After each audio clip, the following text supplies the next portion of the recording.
Hey, it's Jeremy from Jeremy.net. I am a comic book artist, writer, creator, self-publisher, and I share my creative process here with you online. If you'd like to get additional bonus live streams twice a month, including we've got one coming up this Tuesday, Art Book Study Group, where we dig into some of the best art books around. If you'd like to be able to read my comic books in an online archive, get access to our Patreon exclusive Discord server where we share process, tips, feedback, and more. You can become a Patreon subscriber for as little as $2 a month. That's head on over to patreon.com/Jeremy. That's GERIMI. If you would like to get a free digital sketchbook, blog posts about what I'm reading, writing, watching, what's inspiring me, work in progress, animated gifts delivered right to your inbox, you can sign up for my free monthly newsletter at newsletter.jeremy.net. And if you would like to purchase physical copies of my comic books, you can head on over to amazon.jeremy.net. I'll forward you to my Amazon author page. You can pick up books like my first graphic novel, Eye of the Gods. It is a psychological thriller about a man cursed with visions he cannot control. You can pick up my most recent project, Morningstar, which is Lucifer's Fall from Heaven, told as a Western. It's an 8-issue series. Volume 1 contains issues 1 through 4. Volume 2 contains issues 5 through 8. Both volumes have extensive back matter, character sketches, thumbnails, script excerpts, photo reference, and more. I'm going to show you how I put the books together. And there are book flip throughs if you're watching on YouTube, or you've head on over to the links on the YouTube page. There's book flip throughs for all of those books to check out. And we have a guest today, Gary Hodges. Thank you for coming on, creator of Dinosaurs versus MARSBOTS. How are you doing, Gary? Good. Thank you for having me. I'm sorry. Run me through that first one again. I'm familiar with Morningstar. What was that other one you showed? The older one. Oh, Eye of the Gods. This was actually the first book that I self-published. And wow. So it's a self-contained psychological thriller. The idea is that this guy, it takes place sort of in the near future where instead of people having glasses or contacts or LASIKs, they just clone your genetic material and create new eyes, but they're resistant to the effects of aging, ultraviolet radiation. They just pop new eyeballs in your head, and they should last you for the rest of your life. You know, like 20-year warranty at least.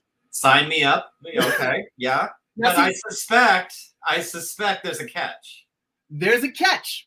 The guy, as the main character, who is an artist, oddly enough, so he's very anxious about this because, you know, the eyes and the hands are the money makers for artists, you know, that we need to see in order to draw.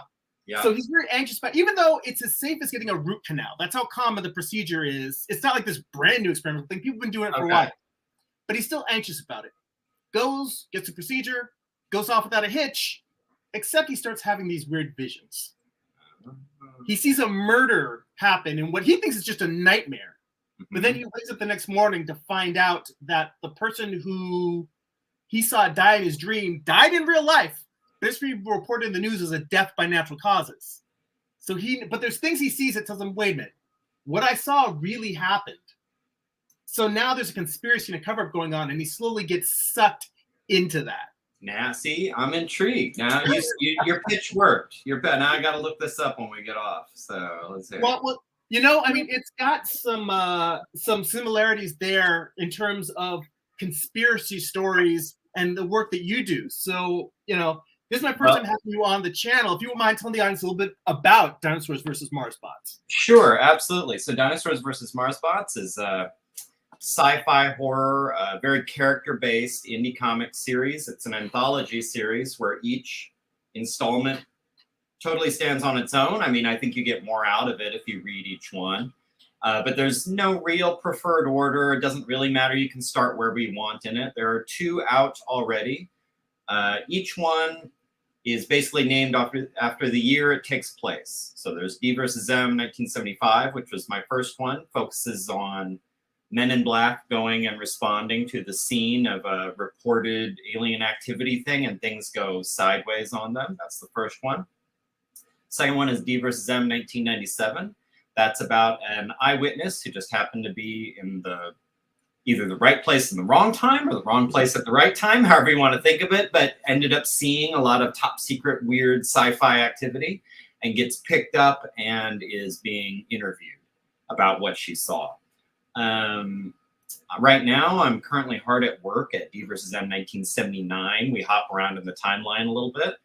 And that is about scientists in a very top secret black site, you know, where they're working on weird new technologies in the war effort against invading aliens. So each one is very much not only is it very character based, but I try to focus it on particular things. So first one's Men in Black. Second one is an eyewitness. The one I'm working on now is scientists. The next one's going to be like a special ops team. It's going to be like the military one, what I think of as my military one. The one after that's going to be my sort of wacky cosmic horror one. It's going to get really like far out there. So, and I was talking to, if people are familiar with them, Squatch, like in the collector community, a lot of people know Squatch. I was summarizing sort of jokily, but it's serious. Each D versus M basically describes a terrible day at the office. Just the worst day. So like the worst day of these two men in black in the first one. The worst day of this woman who happened to see the wrong thing. This will be the worst day of these scientists in their lab. It's not just the worst day. It's a moment in these people's lives where they made a hard right. Like something dramatic happened and their life was never the same after. That's the sort of moments I'm looking for in these character stories. So usually in D vs. M 97, it really goes deep into character. I really try to flesh out these people. I really want you to get them, relate to them maybe, see little things in common, or maybe they remind you of somebody you know. I really, even though I have a very B-movie extreme plot, my conceit has always been, let's put a very real person in the center of this and see how that would be, see how that would feel. So that's always what I'm trying to do with each one. So, wow, I look forward to seeing how the arc of the entire narrative goes, given that you're jumping around different time eras, and the fact this anthology series, you've got different people. So is it almost like the actual conflict, Dinosaurs versus MARSBOT, that's more of the framework, and then to a certain degree, it's almost like that war is the background for the character stories that you're delving into. You know, one of the earliest ideas about like what do I want to do with this comic, when I was just in the very, very beginning stages of what would this comic be, a little shorthand I had to myself was like, if Ken Burns narrated War of the Worlds, where you had like letters of people who were there, and you had like accounts, like diary entries, you had people's interviews, like they sat down, like that's kind of what I wanted. I wanted to humanize a big, really ridiculous sci-fi concept. So yeah, in a sense, I think whether it's a dinosaur Martian sci-fi war, or, you know, typhoid fever, or, you know, World War II or whatever, I treat it all sort of like, let's just treat it like that. This is this thing that's going on, and it's a dramatic, life-changing event for these people, and now let's humanize these people and show like what it would be like to have to exist in this sort of strange pulpy B-movie universe. And I hope I'm accomplishing it. I think at the very least I'm accomplishing what I set out to do. Now, some people have really taken to it, but I'm definitely a narrow little indie. I mean, I'm not selling thousands of books, but I have a core audience that is really into it, and it keeps me motivated to keep making these. So, you know, I will tell you, I was watching some of your previous live streams, and I didn't do it, but I was tempted to reach out to Squatch and get him to show up as a surprise guest, just to troll you. But I figured why would you do that to me? Just at the cusp of what could be a great friendship, you would do that to me? Like, that's outrageous. I thought, you know, I was tempted, but I'm like, no, let's start stuff off on the good foot. Yes, let's. No, so Squatch, look, he's my #1 fan in a very like misery, you know, Ann Wilkes kind of way. But he's like the most enthusiastic person, and I do really value that, especially since when I set out, you probably have I think any indie has this experience. As soon as you know you're not going to be doing like my Batman, or like My Superman. You know, you're kind of going into a little bit of unsettled territory in terms of comic ideas. I think it shouldn't change what you do, but you can't help but wonder how the hardcore comic audience will respond to this. You know, you think, you know, it's very possible they'll be like, this is trash. I don't want this. I want more Wonder Woman. I want more Hulk. I want, you know, like I want something that's, you know, Avengers, but like slightly twisted, like The Boys. I want, you know, I want something new. Yes. So when I put out DVSM, I don't even remember how Squatch found me. He probably saw me on Artcasters or something. But he's, you know, he's one of those guys. He's like every time I go and talk to him or his friend Fu or whatever, like these are comic collectors. Like these people who they know their stuff. And I've always freely admitted, I read comics. I enjoy comics. I can list my favorite graphic novels and things, but I don't consider I would never go out there and say like, I'm a comic authority. Like I really don't know that stuff. I'm not a hardcore comic geek. I'm kind of a movie geek and a video game geek. I don't, you know, you enjoy the medium, but it's not but you're not a historian. Yes, exactly. So, you know, the fact that someone like him will read it and say like, this is the best thing I've read in forever is really a relief and validate. Like I really do value that. As much of a pain, and yeah, I would say this to his face, as much of a pain in the ass as he is, be having like a really hardcore fan, like it's validating. It makes you feel like, all right, I'm sort of on, you know, I got something here. I've got something here that might have some kind of cross audience appeal. I mean, I've always imagined I'm writing for an audience something like me that likes comics, but you know, can take them or leave them maybe.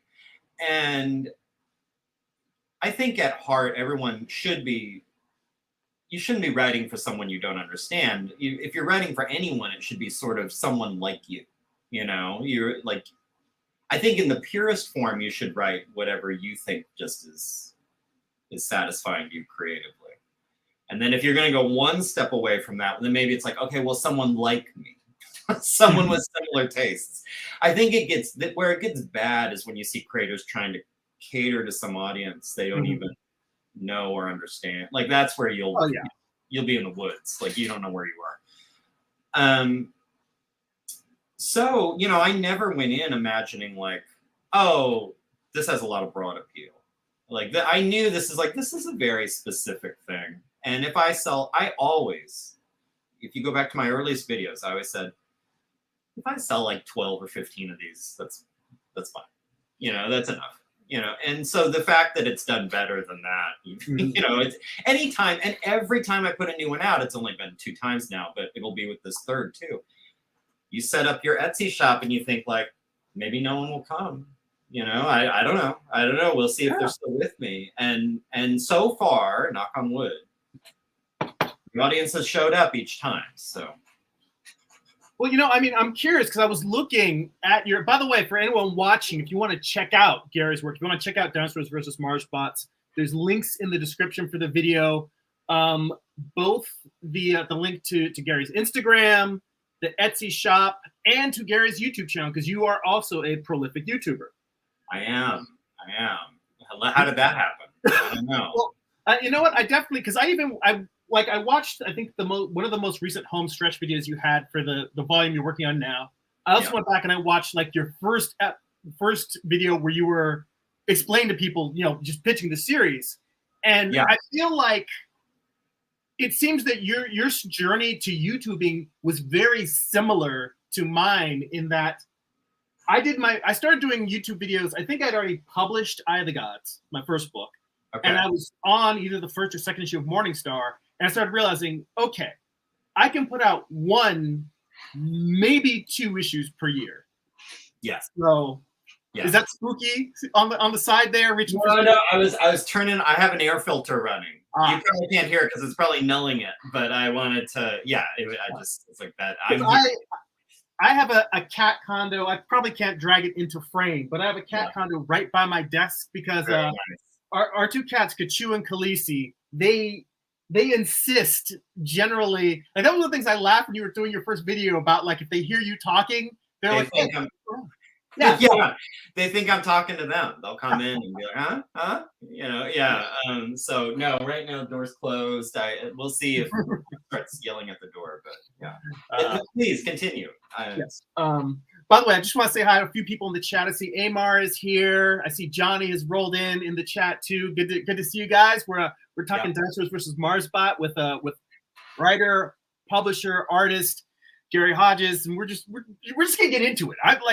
The people who've watched, and I know you showed up in the chat, it's pretty free flowing here. Whether I have a guest or not, it's just random conversation, seeing where it goes.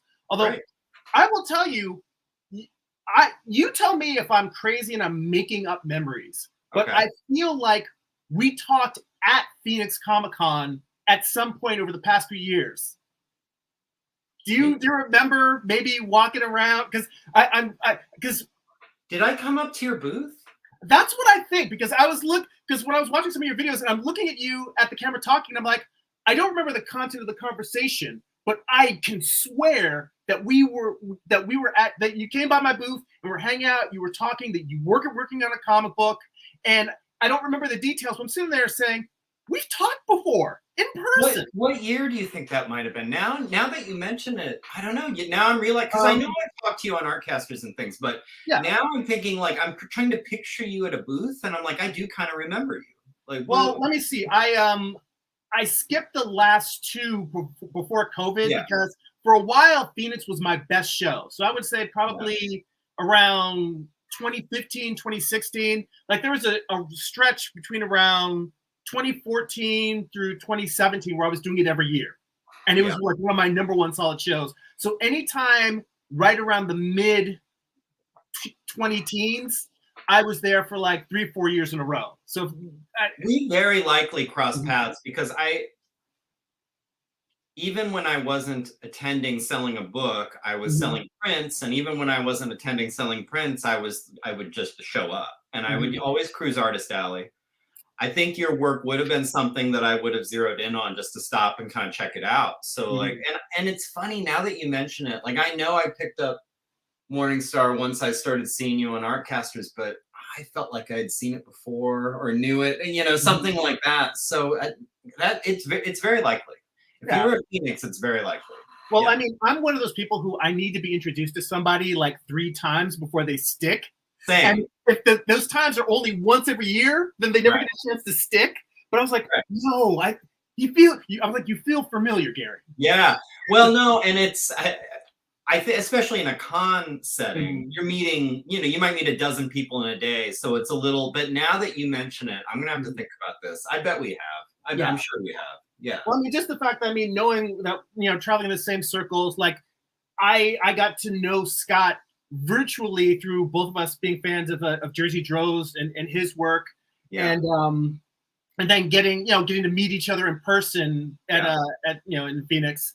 And it's like, so it just makes sense that we've got like a circle of people that we all know mutually. And there's like little overlaps. I mean, that Scott is very much, I think, well, I mean, he's a big part of why I'm even doing this, to be honest. I've told him this before. I mean, I had done, so D vs. M originally was sort of a goof. Like, I just had the funny premise, and all I was doing was prints of dinosaurs fighting like Martians and Martian war machines and stuff. It would be like, so you'd get a Tyrannosaur print or a Triceratops print or whatever.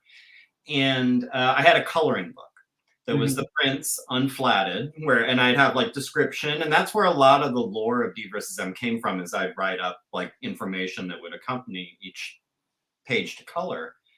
And that's what I had. And every time I was at Phoenix Comic-Con selling that, it seemed like once a day someone would come to my booth and look at everything I had and would say, like, so you're going to do a comic? And every time I said, no. Because I was just like, that's too much work. Absolutely too much work. Like, this is very much like a weird diversion. It's fun. It's, if you're just doing prints, you can crank out a few prints. And, I would do like each series of prints would be 6 new prints. Take me a few months just to crank them out. And then you print them up, you sell them. The return is crazy. You're selling them for 20 to 25 bucks. It costs you nothing to print them. Like, and it's like, that's the level of effort I want to do. But people kept asking me about a comic, and it's like they tricked me. I started thinking like, well, if I did do a comic, what would that be? You know, and then like you get the ideas, and now you're screwed. Like you can't like now it's like, oh, that would be kind of fun. And but anyway, yeah, it was like they did a mind trick on me. So, but when I was going to Phoenix Comic Con, I would always see Scott because Scott's hard to miss. He's got a big booth, like his whole mad scientist thing. Oh, and yeah. He's got the lab coat and everything. And he's local. So I was sort of intrigued by that and local to me and also super friendly, super approachable. So I would go and hang out and talk to him a little bit. And he probably, I would be shocked if he even remembers the first time he crossed paths with me, but I remember the first time I crossed paths with him. He was very encouraging. Like he looked at the stuff. I told him what I was doing. He's like, I'll swing by your booth. I'll swing by your booth and take a look at it. And he came by and I think he bought a coloring book. And then later was like, this is good stuff. Like you should really do something with this. Like, I think you got something here. And you know, it's cheesy and it's kind of a cliche, but I don't know if people appreciate how important that kind of thing can be. You know, just that smallest little nudge of someone who seems to be kind of doing it to say like, you could do this, you know, it's like, maybe I could like, you know, I mean like, oh my gosh. And that was a big part of like me even starting on this journey. Oh yeah. I mean, all the Corey, Josh, all those guys, you know, and I think that's why they've developed the circle, the community around them that they have, is because they're super encouraging and they attract more people who want to encourage each other. Like I've never participated in 100 Days of Making Comics, but I mean, you know, interactions I've had with Kevin Cross, just sending messages and stuff, he's super encouraging. Yeah. And like all of those guys are just, you know, they bring the energy that I think comics needs, which is that it's supposed to be fun. And it has to be fun because of how damn hard it is. Yes, and positive. And it's kind of, I mean, I say it a little bit as a joke, but not really. It's kind of a support group. Like it's, you know, you kind of need like a bunch of people who understand what it's like, this like the slog of it and the struggle of it and the insecurity, the inherent insecurity of like I think when you're doing work at your best, you're really trying to be revealing and personal. And then to take it and say like, well, what do you think? And just show it to some rando. I mean, that's hard. It's really hard. This is why a lot of people, you know, die with mountains of art in their room that they've never showed anybody. Because it's just that like there's that last leap you have to take.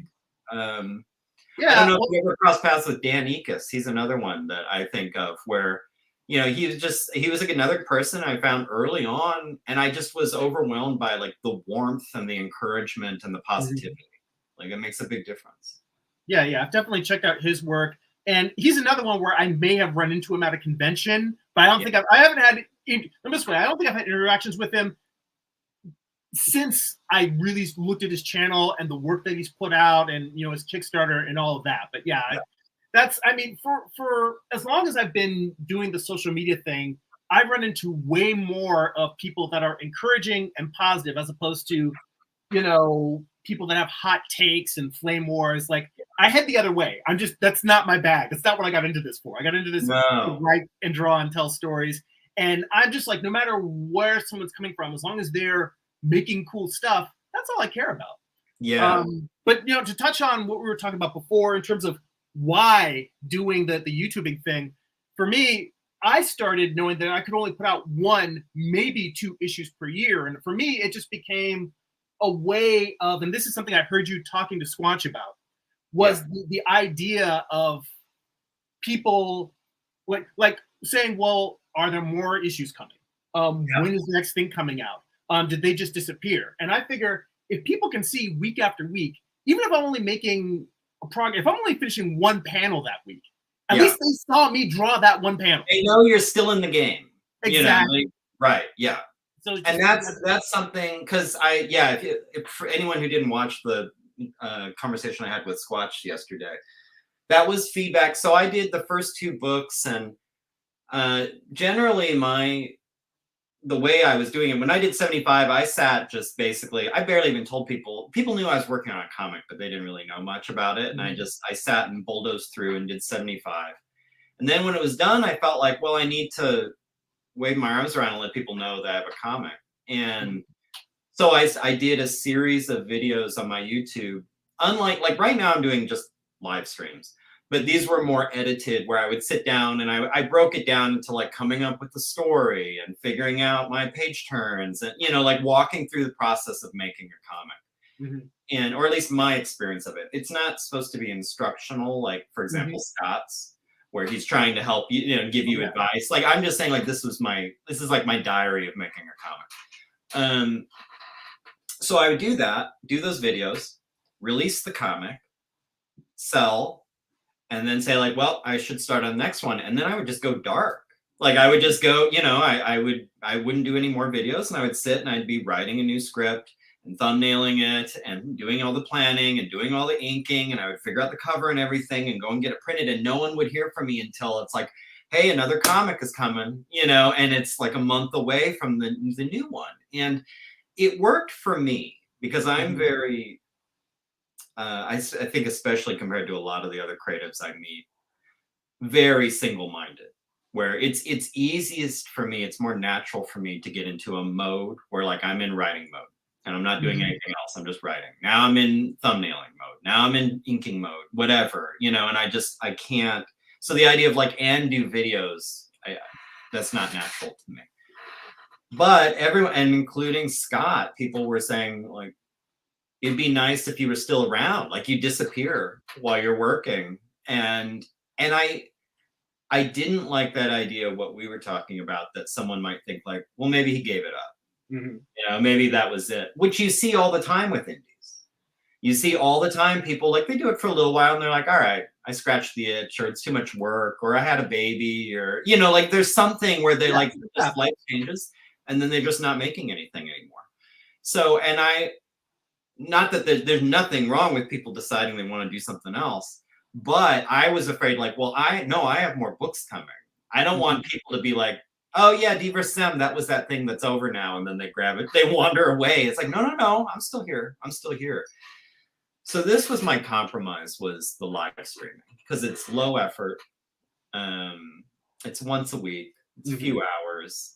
I usually sweeten the pot for myself by just inviting people on sometimes, just to like, I've always tried to create, I think I said it to Squatch yesterday, the vibe of, you'll remember this, when you're in a studio art class or something, and it's just a few people sitting at a table together drawing and just talking, you know, and like, maybe it's not the most productive, you know, in terms of the drawing, but everyone's just sort of like, and you commiserate about it, and you tell funny stories that have nothing to do with art. Or you say like, you know, why is this not working? And you kind of pick someone else's brain, or you look at what they're doing. Like I missed that from college. The studio environment, a lot can happen from just an offhanded comment that someone has. They're just like, huh, you know, and then it takes you in a different direction, or it improves the work. Which, you know, actually there was something I was thinking about. I remember you mentioning, and I don't know if this was in the later videos or in the earlier videos, but specifically the fact, in terms of you being single-minded and focused, that you do not like to draw while streaming. No. And I get that. I get that. That surprises me, because you do it and you seem pretty good at it. Well, I do it, but there's two things. First, I mean, that was the thing. When I first asked you on, I figured that was what we're going to do. And I actually have an illustration I have queued up, but I realized I don't want to put you on the spot. No, actually, I have a page I can be setting up, and that I can do. That's usually what I'm doing in the live stream. Like I can just start a new page where I'm getting my panels drawn out and pasting in my dialogue and stuff. So if you want to work, we can work. But the actual drawing part, usually, no, I don't. Yeah. But don't let that stop you. Let me see if I can set this up. I'm trying to figure out how I can set it up. Open up my programs. Let me see. Because what I wanted was to have both of us large, while this is, if there was a way to have it where both of us would be large and then have the illustration be small. But that does not seem something that's doable. But there's two things. For me, part of it was that I accepted that I wasn't necessarily going to do my best work, but also when I'm doing the live streaming drawing, I just draw slower. That's it.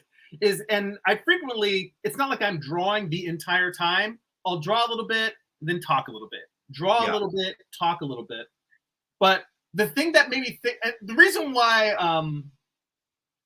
when you mentioned that you definitely don't, that drawing isn't the thing you enjoy doing while being live, I completely understand it, because I've talked to enough artists that I get that all of our brains work differently.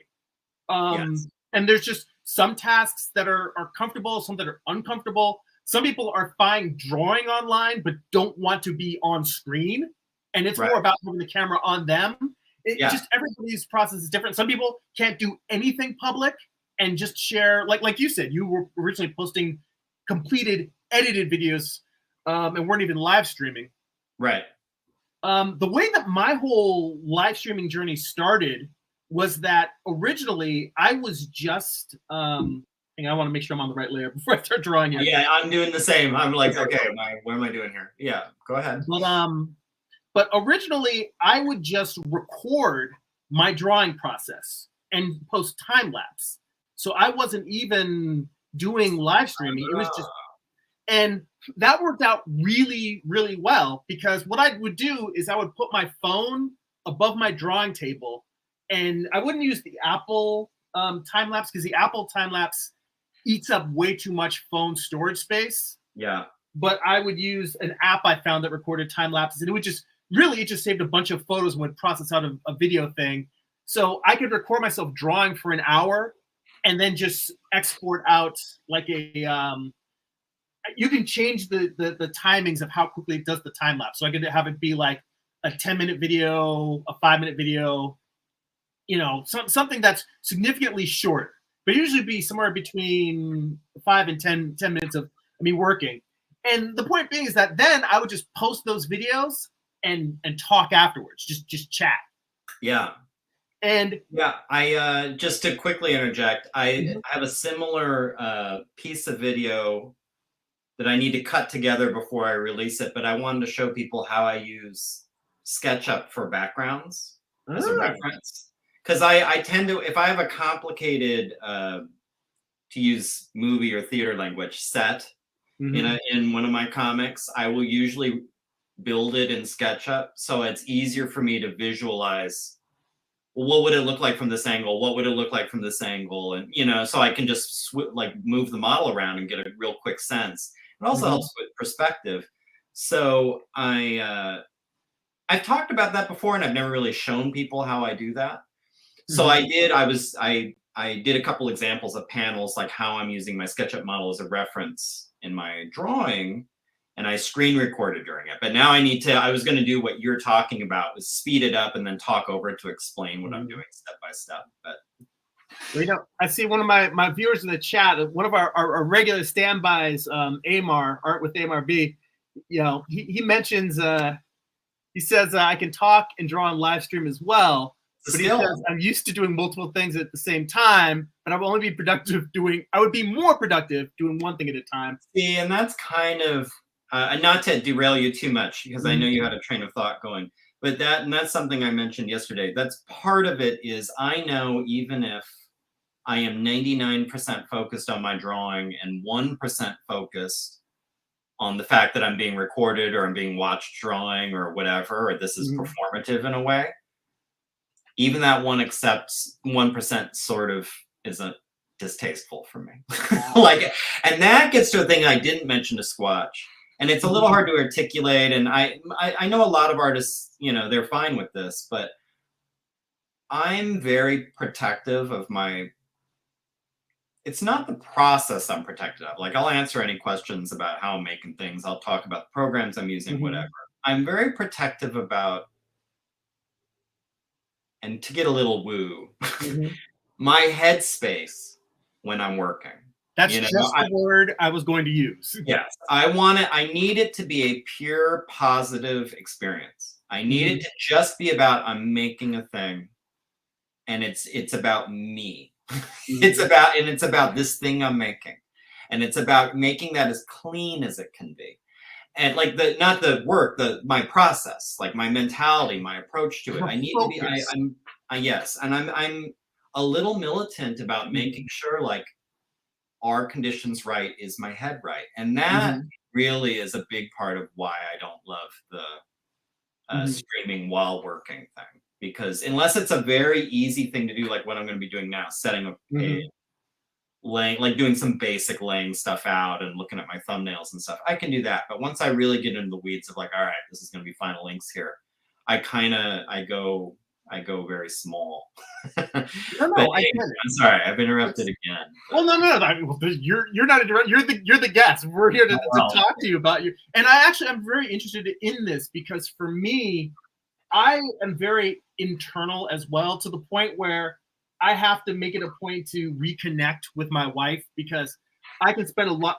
A lot of artists tend to be, whether you're an introvert or an extrovert, which many of us do tend to be introverts. Yeah. But even among introverts, artists tend to, when we're working, it's almost like in the X-Men, when a psychic like Jean Grey or Professor X closes their eyes and travels to the astral plane. Yeah. You have to go and connect with the place where there's nothingness, and you sculpt the ether into something. Whether it's just a character expression in a panel, a hand picking up a prop, a gun, or a glass of water or something. The place where it goes from it doesn't exist to it existing, there's something woo-woo that has to happen to go to that place. Yes. And I think for artists who don't go to that place, they maybe have spent enough. I think that there are people who naturally can tap into it without as much effort as others. But I think there's a lot of people who have done it so much that there's always something that's difficult about making art. But there are people for whom they've done it enough that particular aspect of it isn't the challenge anymore. Right. Everyone has different challenges.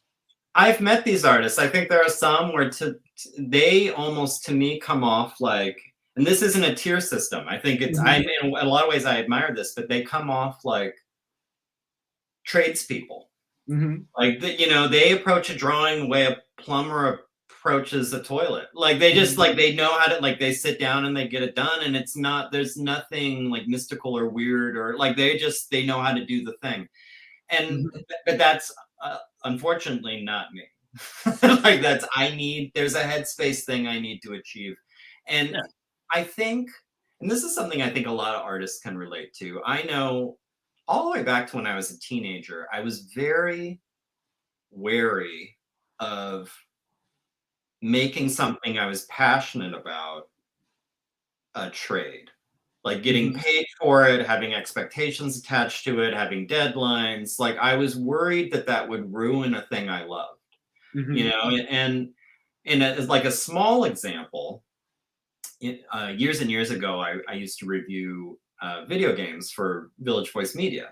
I love video games, and that was a taste of that, where it was, every week we need 500 words or whatever on some game you played, and it starts to spoil what you love about it. So I think some of this is my attempt to build some firewalls between the weird tendency or temptation to make this like, I'm a comic shop, I'm a factory that makes comics, I'm putting them out, like on a schedule, and people, like, there's timelines, and this is the money I want to get back on it ideally, and this is how much it costs, like making it so much like a high level business thing, and maintaining the kind of pure I'm doing this.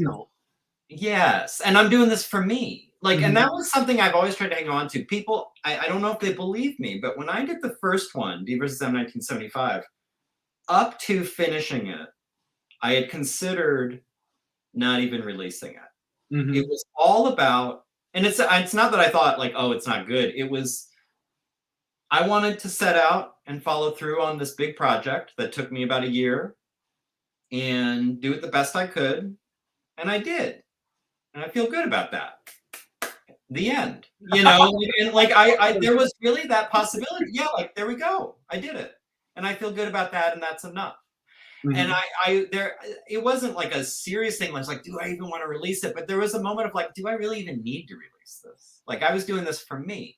And I think part of it is like trying to preserve that little nugget in there of like, this is something I'm doing this for my own personal journey reasons, you know, and it shouldn't be about anything outside. And That is a hard thing to preserve. It's a hard thing to preserve, but that's where you find like weird little places where you're stubborn, where it's like, no, I'm not going to draw on camera. Because if you have that initial thought of like, no, I got to keep it about me. And that's the process. That's it. Mm-hmm. That's what you're doing is drawing, you know, like, and again, other people can do it and they should do it. That's great. I like watching it. But for me, I worry like, it'll spoil it for me. So I'm not going to do it.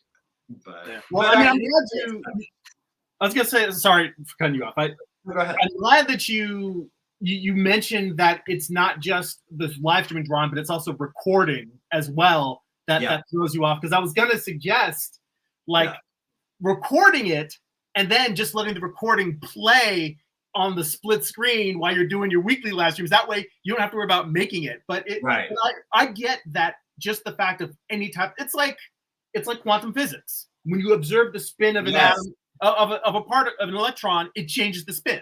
Exactly. Yes. It's like, you either know where it is or you're, exactly. And I wouldn't go down swinging saying it's a rational thought. Like it probably would be fine. And there would probably be no discernible difference between the work I do watched versus not. And maybe it wouldn't affect my enjoyment of the process at all. But to me, like, even if it's a question, it's just not worth it to me, you know? And I've been clear about that in a lot of my videos where I've just like, this is a thing that it's come up a few times. I don't consider it a strength on my part. I think it's, if anything, it's arguably a weakness. But if I'm not excited and passionate to do something, I don't want to do it, you know, and I'm not gonna force march my way through it. And I think that's one of those things where I think it was maybe the 97 series of videos. I had said, like, I had planned I was going to do a lot of live drawing, you know, and show people like what I do. And I started like the first couple times recording and realized like, I don't want to do this. You know, like I just don't want to.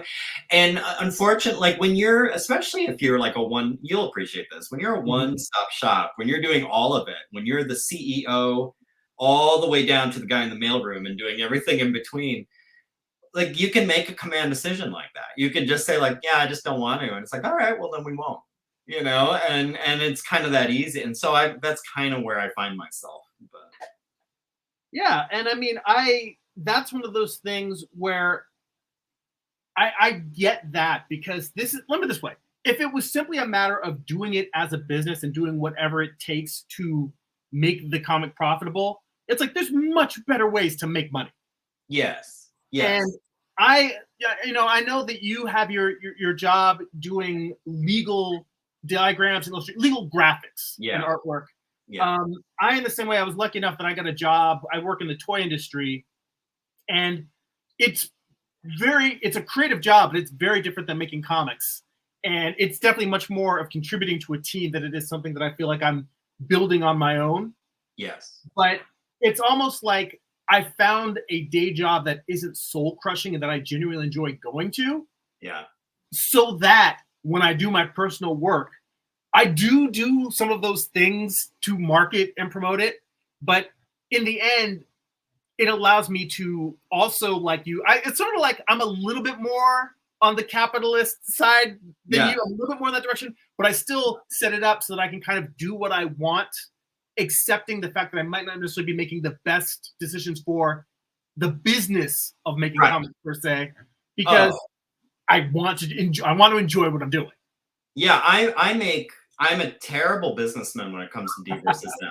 Just dreadful. I mean, and that's something I was talking about with Squatch. Like, I don't have a website.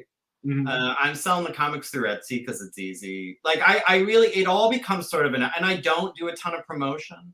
Other than, you know, I have videos on my channel, but if you don't know my channel exists, you may never realize I exist. So there's lots of ways I could be better. And I can fully appreciate that I'm absolutely operating from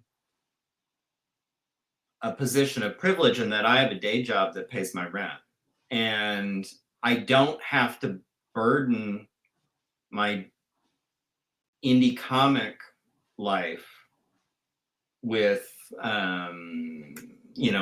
broader economic practical goals. Yeah, like I can, and that's why I hope no one would think that I'm, walking past other indies and be like, they don't take it very seriously. Like they're not taking the art seriously. Like I'm not like one of these head in the clouds guys where it's like, no, your intentions aren't pure enough. Like that's not it. I know I had lucky enough where, and in a way I think it enhances my art where it's like, you know what, I've got my day job. That's what I'm making my money from. If I make $15 off DVSM, cool.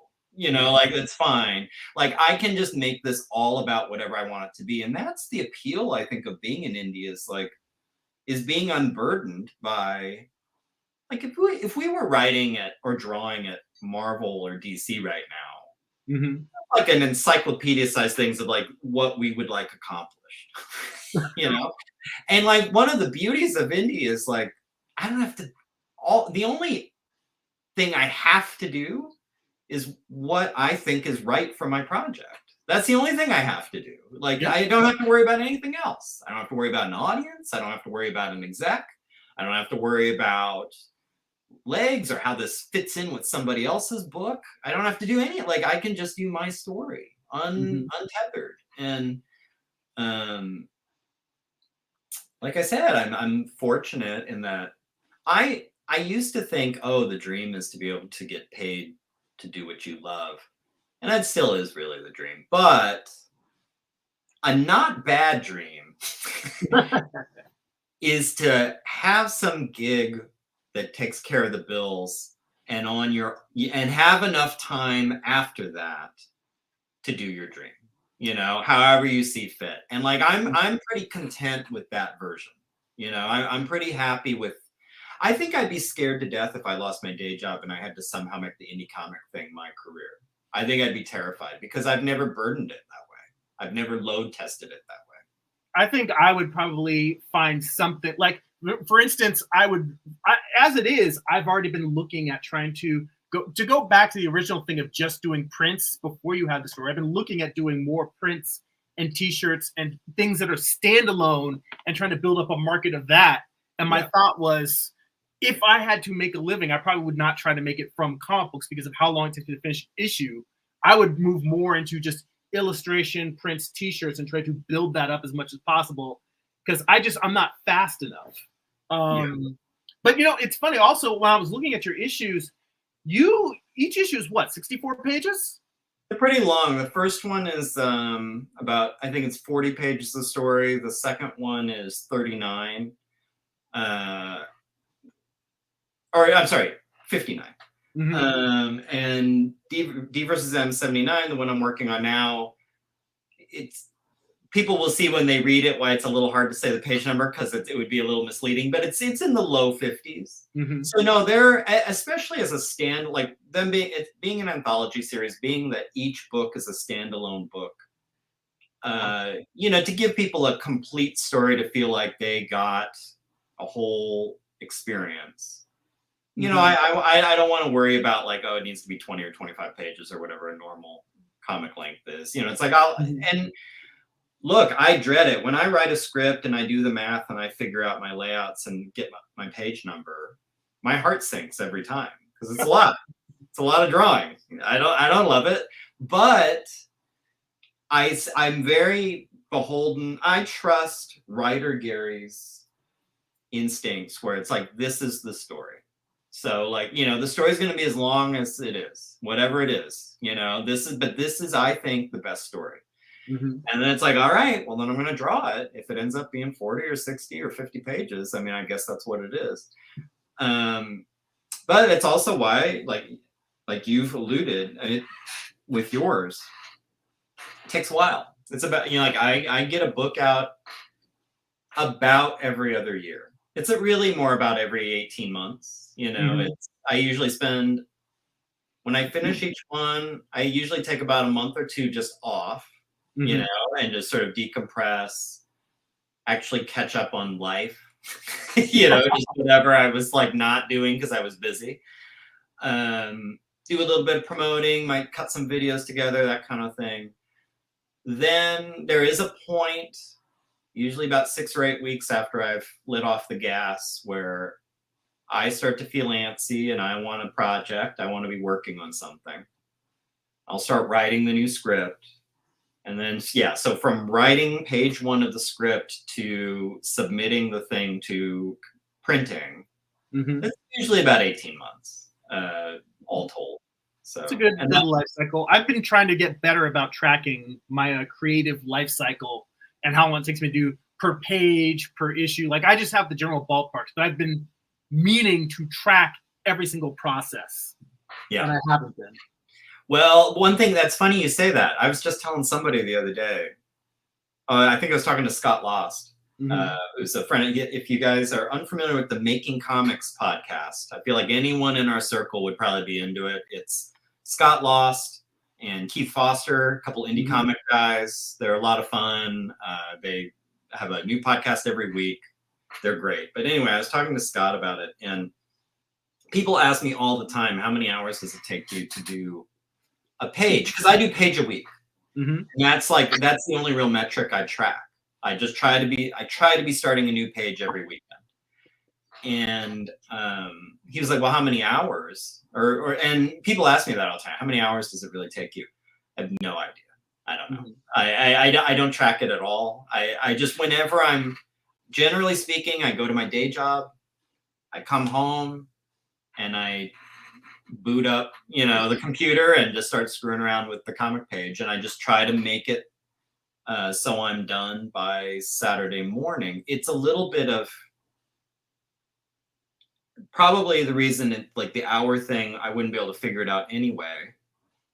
It's a little bit of the goldfish thing where however much time you have to draw, that's how much time I'll use, you know? So if I have 32 hours in a week to work on my comic page is going to take 32 hours. If I have 18, if it's a tough week and I'm busy at work and I got stuff going on, I'm going to have to make it work with 18, you know? So I don't know. So that's why I couldn't tell you. Yeah, I see Amar in the chat. He's saying, I feel the same way. He says, I write the story for that. I write until the story for that chapter is done. He says a few of the books he's written are all 50 to 70 pages. Wow. That to me, that's a whole another level. And he says, I figured out when I'm focused, I can complete the writing for a chapter in one good day, 4 to 8 hours, excluding any type of revisions. That's pretty fast.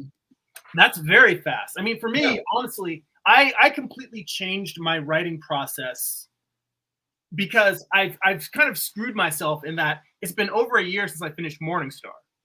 And I waited to start writing the next project. Like, I had been kind of dabbling in terms of the outline of the story structure in my previous project, but because I really wanted to finish Morningstar, because it pretty much took me about a decade from beginning to end to finish 8 issues. Yeah. And these are 24-page issues, just to give you a framework. So, you know, definitely shorter issues than what you're doing, but the overall arc ends up being, you know,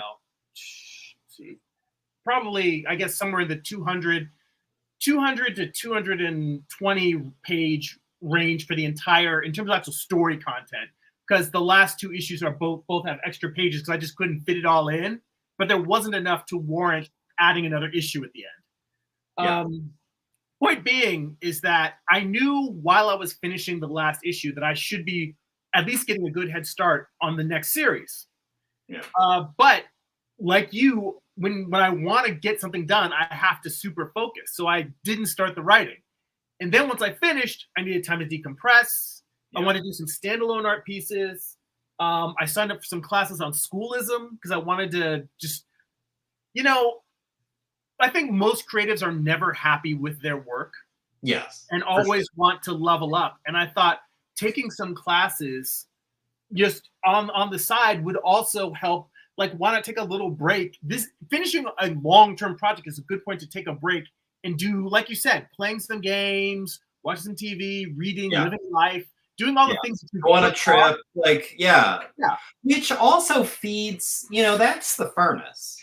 Like, I think that's the thing. And that's I've been thinking a lot lately about how we as creatives, especially indie creatives, and especially indie creatives with a day job, for example, can romanticize overwork, and how you shouldn't be romanticizing that. But I do believe that, the furnace, the fuel for good creative ideas is life. Which is not making things. Like, you gotta go and see a new thing, or talk to a new person, or eat a food you haven't eaten before, or see a movie.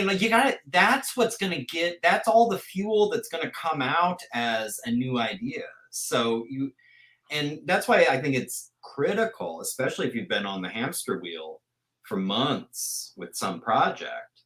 You need some break. You need something, where you're filling, and not just sitting there staring at the walls. Like, you need to do something to kind of replenish. I think it's very important. Yes, yeah, I definitely agree. Although I'm doing something weird in that what I had intended to do before I finished that last issue, which I'm planning to incorporate from now on going forward. We'll see how this new process works. Yeah. Is just to write for 20 or 30 minutes every day. Yeah. So, because my normal process has been very similar to yours. In I focus on the writing phase. I finish the writing phase. I focus on thumbnailing phase. I thumbnail the whole issue. Yeah. But move to the next one. Do all of my layouts for the whole issue. Do all of my inking for the whole issue. Do all my gray tones. Blah blah blah blah blah. On and on. And what I needed to do was put writing into that workflow, just to find a small sliver of time where I write every day. Because what happens is, and I also want to touch on this. You mentioned writer Gary versus artist Gary. Yes. And a lot of the people I know that are artists, if they think of themselves as just the artist, it's they either have a collaborator who's a writer, or they think of themselves as a cartoonist, and the art and the writing are sort of enmeshed. And I have, like you, I have a writer brain and an artist brain. Yes. So for me, when I sit down and I write, I'm a writer, and I'm not thinking about how much it's going to suck to draw the thing that I'm writing. No, you can't. You can't let yourself think about it, because it'll make you uptight. That's why I do full-blown multiple personality disorder with this. You have to, because and it goes both ways. If I'm writing and I'm thinking about, like, I have no idea how to draw that. I've never drawn anything like that in my life. I don't know if I can pull that off. Whatever kind of like actual genuine art concerns you have, there's no benefit to that. Like, no benefit at all in the storytelling or the writing. The writing should just be like, this is what the best written story I can come up with.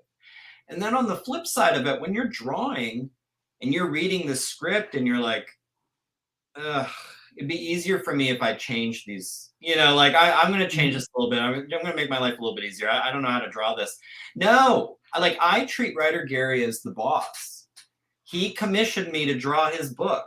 I can't go back now and say, like, I did it a little different to make my life easier. Like, no. You're drawing this, draw monkey, draw. Like, like, do it. Like, this is what I wrote. Draw it. Like, well, I will tell you that I think that what happens is I guess it's more like Orphan Black, where I've got writer Jeremy, then in the middle is cartoonist Jeremy, and then the other end of the spectrum is artist Jeremy. Because what happens is, when I'm writing, I'm just writing. But then what I'll do is actually draw my thumbnails, and then based on my thumbnails, I letter the comic before I draw pages. Okay. That way, so it's almost kind of like the old Stan and Jack thing, where the artists from the 60s and 70s would receive. Well, I know that Stan specifically would write the dialogue after Jack drew it, but a lot of times for some of the other collaborators, they would receive lettered boards, so they could just draw their pages around it and then hand that off to the inker. I give myself, when I'm doing my actual layouts, I'm doing my layouts over the lettered word balloons that I print out on a template for me to just letter on.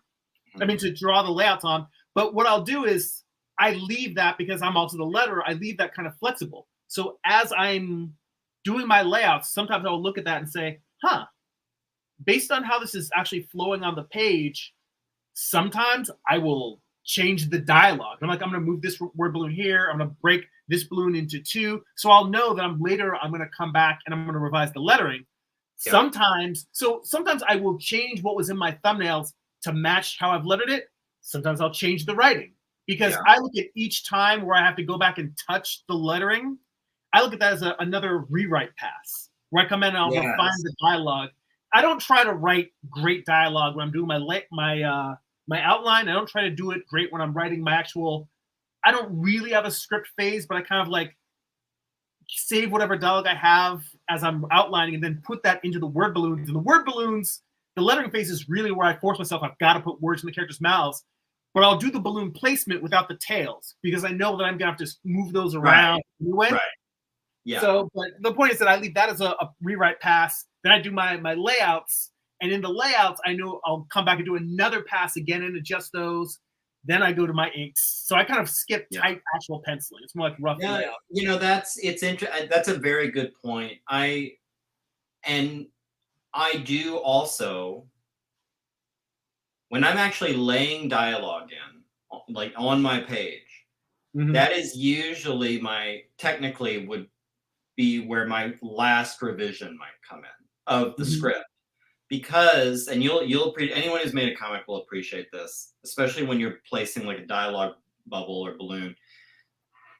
Sometimes you'll break it down and you realize, like, aesthetically, it would be nice if I could cut a word or two out of this, just to make it look, to make it break in a nice place. Want to fill out the balloon better. Yes. Or you'll realize, like, you'll be drawing somebody.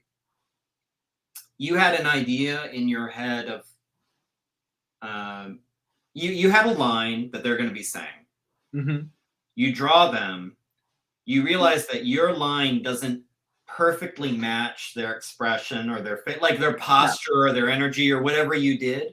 And so now you have a question. What's easier to fix? You want to redraw this character, or do you want to slightly tweak the dialogue so it fits, coming out of this person's mouth, and so that's where I think that's last revision is usually on the page, like on the actual comic page, where you're making those little adjustments. If I add 3 more words to the sentence, it breaks nicer. Or if I remove 3 words, it's like I can get it all in one line.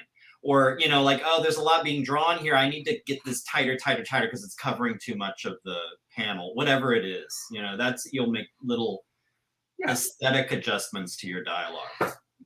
By the way, I see new viewer in the chat. I see Scorpy, the Venus flytrap jester popped in. Hey Scorpy, how you doing? That's quite amazing. He just popped in here, and Amar gave him the score. He said, he asked what we were talking about, and Amar says we're creating comics. Yeah, we're just doing a large-ranging talk about comics and illustration and process, which is one of my favorite things to talk about with a fellow creator. Now I'm curious, when you talk about last edits and changes, do you ever have times where you end up throwing out an entire page after you have inked it? No. Ban it. Oh my God, that would be a nightmare. No, mine, well, it depends. I think maybe some people can do that. The way my process works,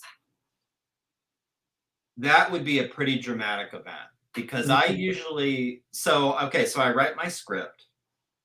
I write my comic scripts just in screenplay format.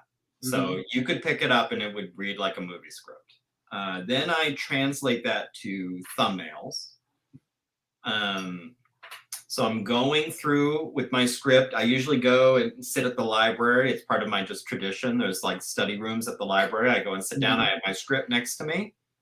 And I print out just gridded pieces of paper, just my thumbnail worksheets. And I sit and I read my script and say like, okay, that's probably a panel. That's probably a panel. And I kind of just very crudely rough out probably like this, probably like this, probably like this. And I end up with a list of potential thumbnails.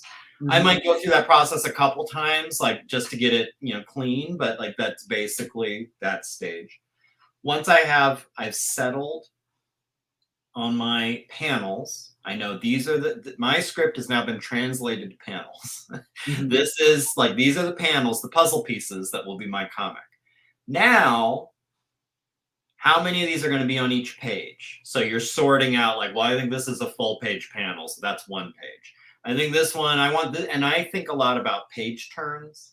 So like, for people who, you know, maybe are early in the comic thing, it's the science of making it so your big reveals, your big shocks, your big surprises or flashy moments or whatever are on the, if you're imagining a comic as a 2-page spread, it's on your left side. Yeah, so you're turning the page and something is being revealed to you. Yes. You don't want a spoiler on the right side because someone's going to turn the page and start reading, but out of the corner of their eye, they're going to see like, oh my God, that guy's head comes off. You know, like, and that's, they're getting it before you want them to get it. So that's usually how I start organizing my panels, is thinking about what are my page turn panels? What are the panels that I need to be after a page turn, immediately after a page turn? And you start kind of mapping it out from there. Once that's all done and I know which panels are on which page and on which side of a 2-page spread, to cut a page would kind of make the whole house of cards fall down. Like there's I like that because the whole thing, the whole machine now has been built. Okay, let me reframe. I realize I didn't ask. Okay. I didn't ask my question properly. Okay. I don't mean removing a page from the narrative. Yes. I mean you've got the exact same number of pages. You've taken a page all the way to completion. You've decided that a particular page is not up to the standards you like, so you redraw that page from scratch, even though you've already taken it to inks. It's okay. I can tell you. Now I understand. I've never, boy, thank God, I've never had to do an entire page, but there have been panels. Panels on a page. You always have it where you patch the panel. Where I just like go in there and I was like, no, you know what? I'm just not happy with how that looks. And what can often happen is like I always had an idea in my head from the thumbnail stage of what that panel would look like. And when it came time to actually doing it and finishing it, I realized like that was the wrong direction.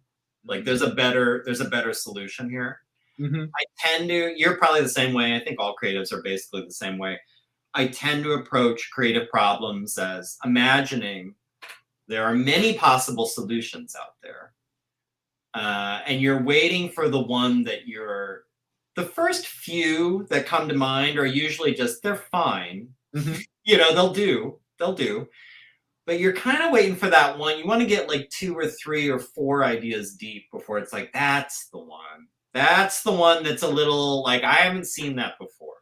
Or it's just a touch better. Something I've talked about with Dan Ikas once. If you've seen these like pictures of old Roman roads in Europe that have been there for, 2,000 years, these stone roads, there'll be these grooves down them where like wagon wheels have rolled over them for centuries, and you can see like it's kind of carved into the stone roads, like where these just horse-drawn carriages have rolled over and chariots have rolled over for, 1,500 years. I think for creatives, your brains are sort of like those Roman roads, where if I told you, like right now, I held you on the spot, I'm not doing this to you, but if I was like, Jeremy, come up with like a bank heist story for me right now. And you pitched one.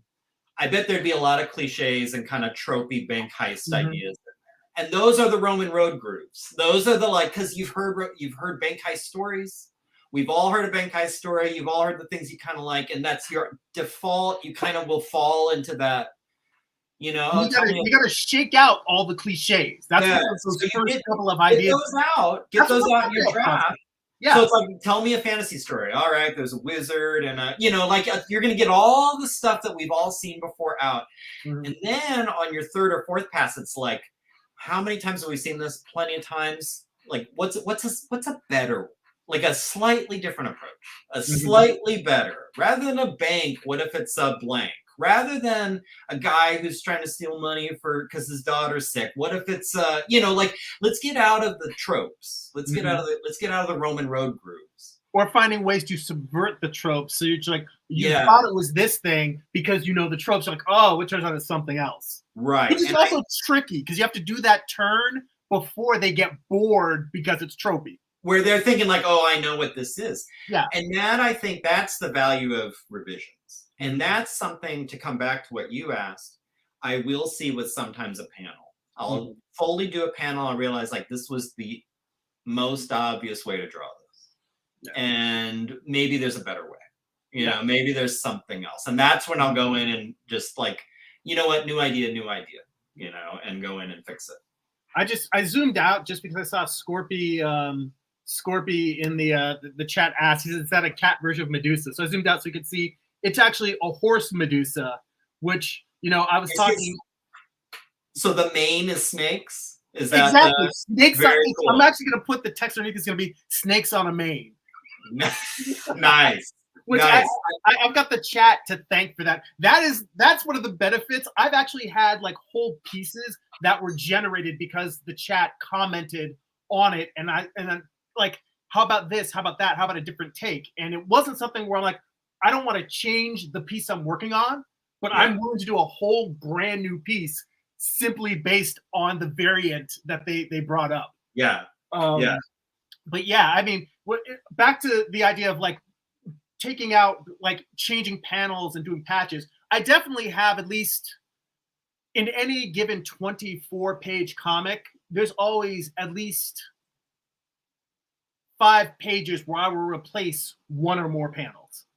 And usually me redrawing an entire page doesn't happen every issue, but it happens enough that it's not absurd for me. Because sometimes I will look at a page and either the one detail that I change will appear in other panels and it makes sense for me to redo the whole thing, or I'm just dissatisfied with enough of the page that I'm willing to go back and sacrifice it. But that usually happens maybe every 2 to 3 issues that may happen. Okay. And that's more of a, as Amar will tell you, I am a perfectionist. And it's a hard thing to be when you're an indie creator. It's a hard thing to be when you're an indie creator creating on a very slim time budget because you don't really have time to be a perfectionist.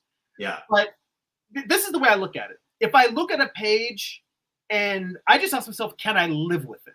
Because if I look at it and I know I can draw better, then but it doesn't disrupt the flow, then I'm like, I can live with this. And that's the thing. There's many things as I am a perfectionist about.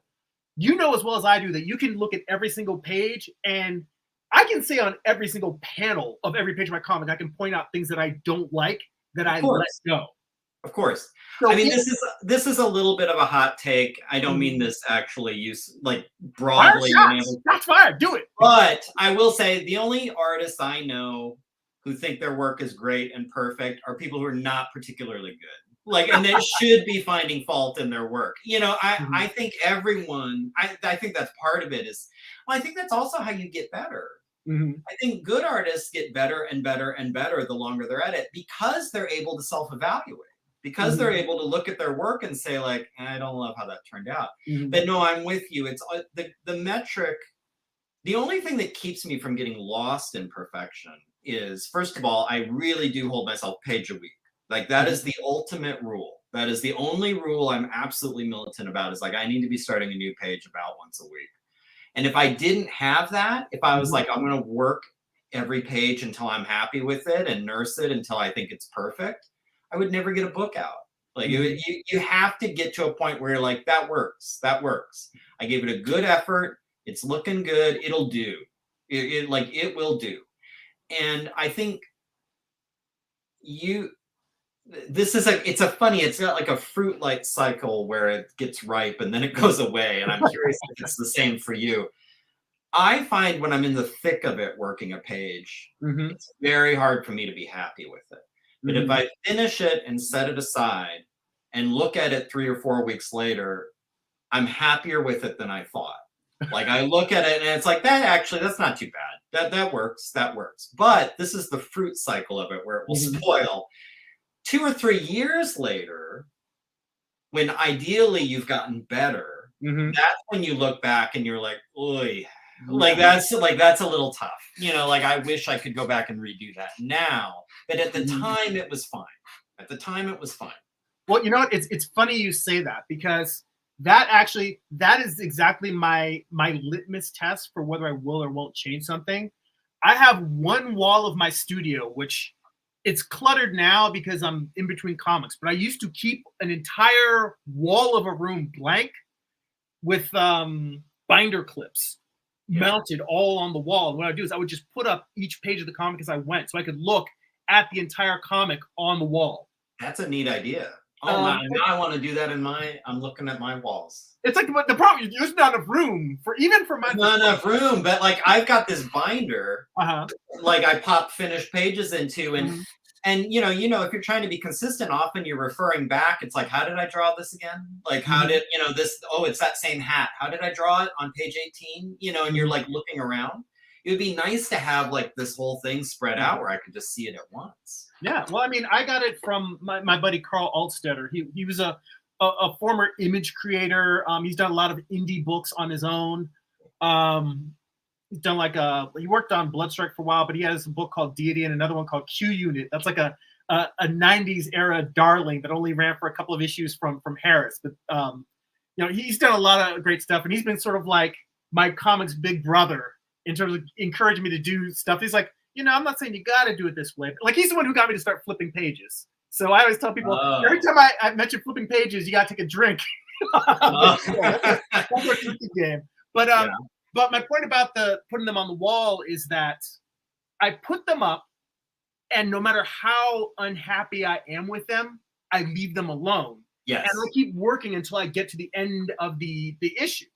And if I get to the end of the issue and it's still bothering me, then do it. You know, so whenever I do a comic, and it'll be the same for 79, a part of my process is I draw the last page and I set it aside for a couple weeks. Like I'm not going to think about it. I'm not going to, you know, I'm just going to just take a break. And then after 2 weeks, I go back and I get my Post-it notes and go from page 1 and start making my list of like things to fix. So it's the same kind of thing, like, but you need to give it a chance to cool off. And I think I originally encountered that idea from, I think it was Stephen King's On Writing book, where he said, when you get done with your novel, throw it in a desk drawer and don't look at it for a month. Like just walk away. Like you need a little distance before you go back and start with like revisions and editing. You really need to get some perspective, and you can't do it when you're right up in it. So yeah, no, I think that's a critical part of it. And it helps you sort out whether you're just frustrated with something in that moment and whether it actually needs to be fixed or corrected or made consistent. Like I know, and there's some things I know, like for example, there's a main character in this who's got a wristwatch that I know I forgot to draw on some pages. So like, and I have a Post-it right on page 1 in this binder. Look for the wristwatch, you know, because I know when I go back to do my revisions, I'll be adding wristwatches. Another thing is I know a female character's hair.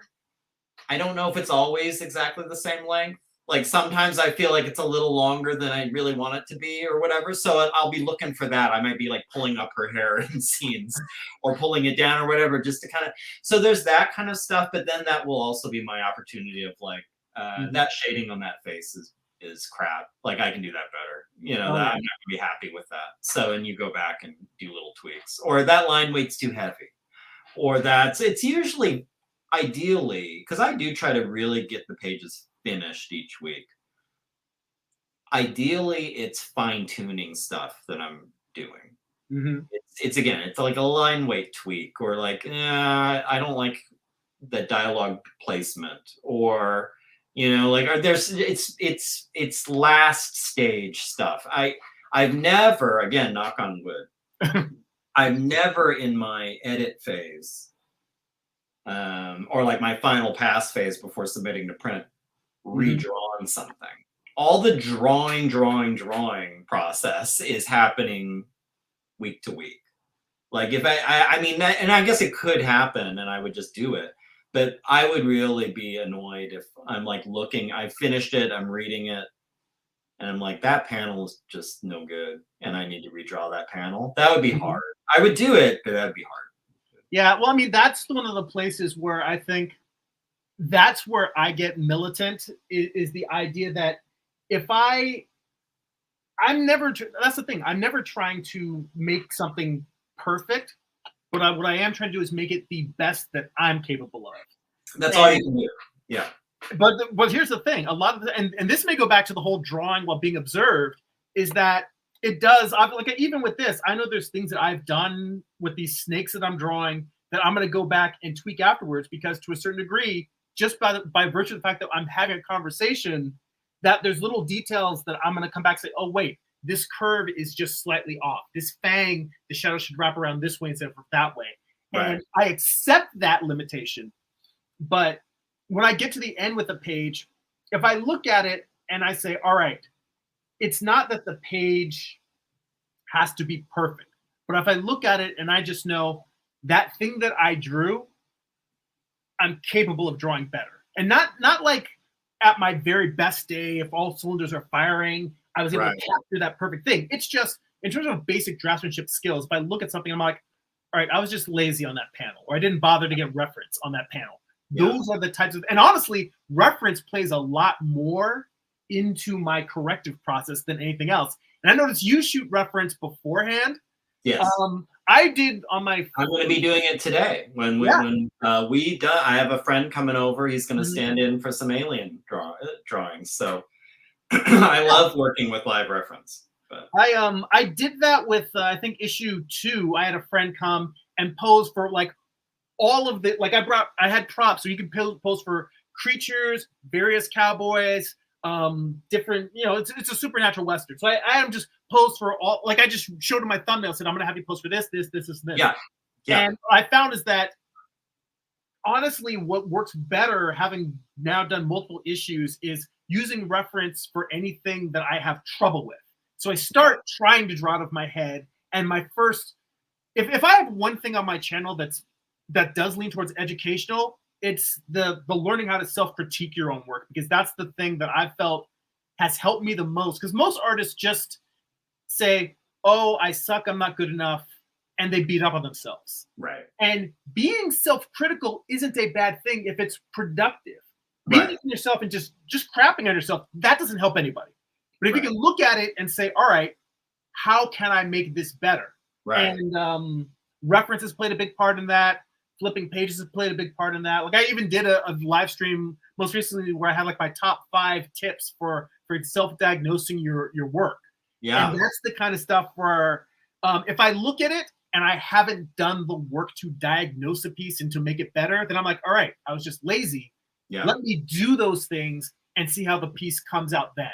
And that's the kind of stuff that I end up redrawing and reworking panels and occasionally a whole page where I just look at it and I'm like, you know what, this, like, it's not about perfection. I just know in terms of just my basic skills, I can do better than I've done here.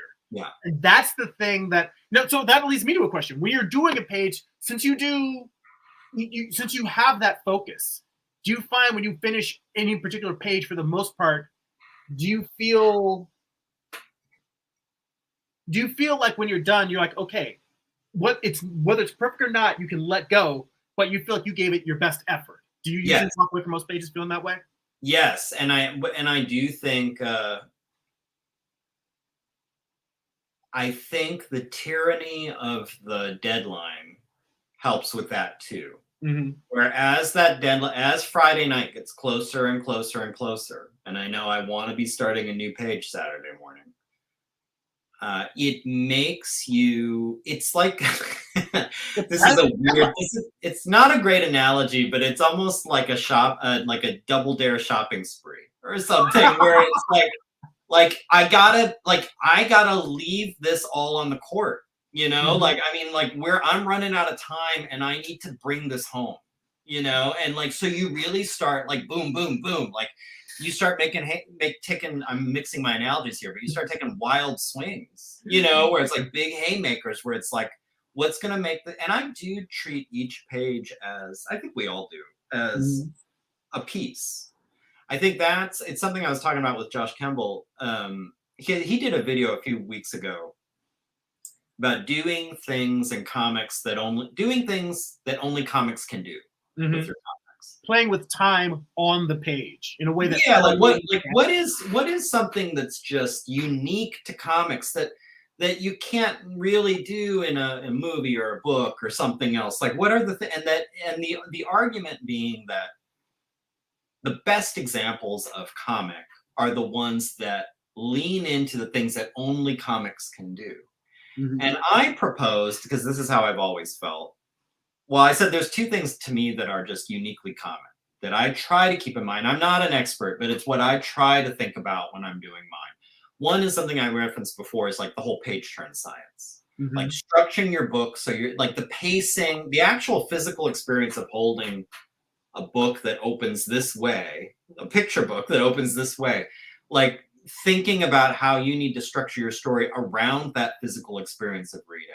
Where are your surprises? Where are your shocks? How are you directing people's eyes through a page and through two pages? Like that's to me a comic thing that a great comic creator can really internalize. But then the other thing is the Russian doll aspect of art in a comic. You have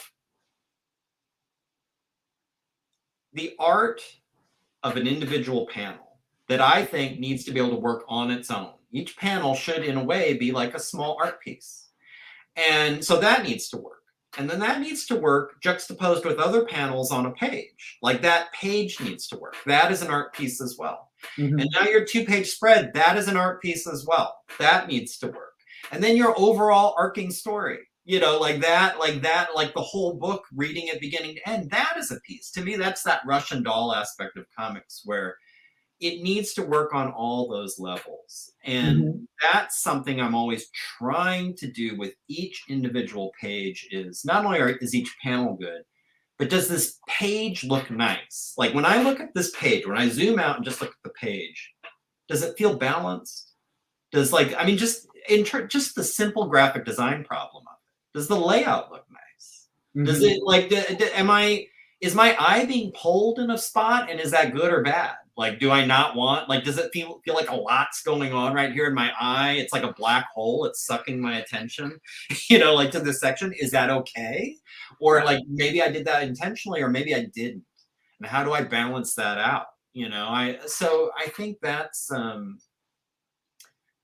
especially, like I said, Thursday night, Friday night, I'm trying to, am I getting there? Is this starting to feel like a finished page, capital F, capital P? Does this look right? Am I getting the right vibe just looking at it when I zoom out?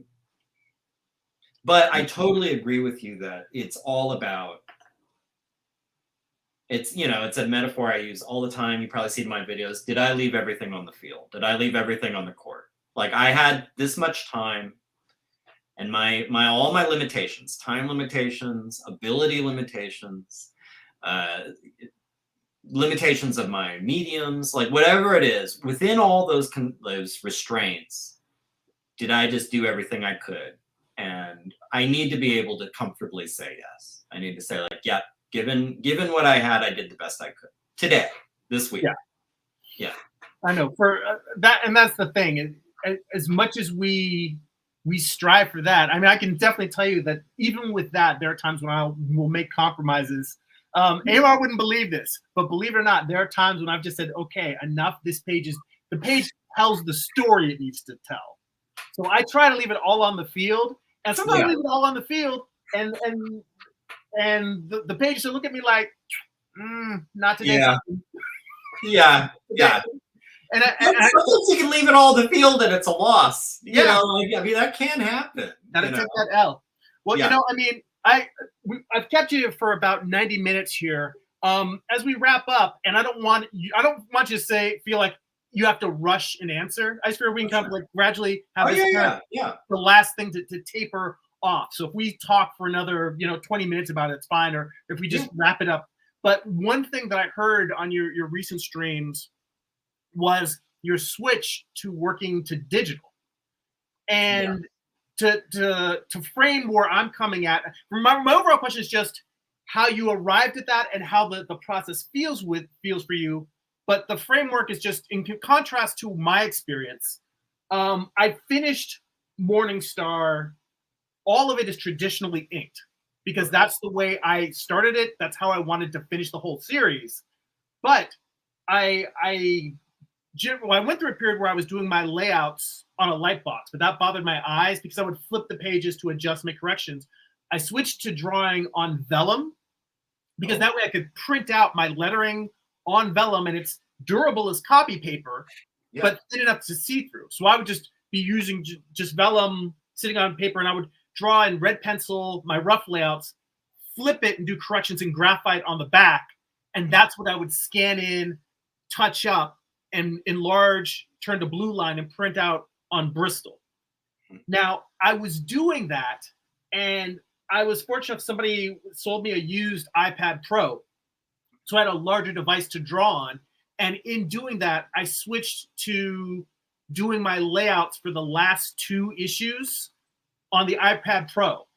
And literally, by the time I was finishing the layouts of the final issue, I was like, it would be so easy to just clean this up digitally and just finish this. That I was like, I was really tempted to finish that last issue digitally. But and if I were halfway through the series, I probably would have made the jump. But simply because I had 7 issues worth of original inks, I was like, I want to have a complete set of the whole issue of traditional pages. But now that that's done, I'm like, all right, let me, and this is not saying pro digital art, con digital art, because I still very much enjoy drawing with ink. I just think that every artist should use whatever works best for their workflow. But I was so allured by working in Procreate. Some people prefer Clip Studio Paint. Some people prefer Photoshop, or there's so many different drawing apps. But I was so allured by how quickly I could go. The transition from the rough sketch to a finished ink line, not having to print stuff out and then scan it back in, and then making corrections digitally anyway on the final inks, like having it all there in one device felt very alluring to me. And I know that the reason why I want to do just a few issues or do a project that's all digital is because I may do that whole project, get to the end and say, you know what, like traditional inks better. I acknowledge I'm going into an experiment knowing that I may get to that experiment and decide, okay, because one of the reasons why I held off on working digital is because I'm in front of a computer all day for my day job, and I like being at the artboard. But right now, I've got my sometimes the screen goes off if I move the thing. But I have my my iPad is actually on my drawing board, and I have a smaller drawing board on my drawing table that's lifted up with a yoga block. So it's at like a higher angle degree because I like drawing. I don't like drawing flat because I get the visual distortion. I don't like drawing with my drawing board completely vertical.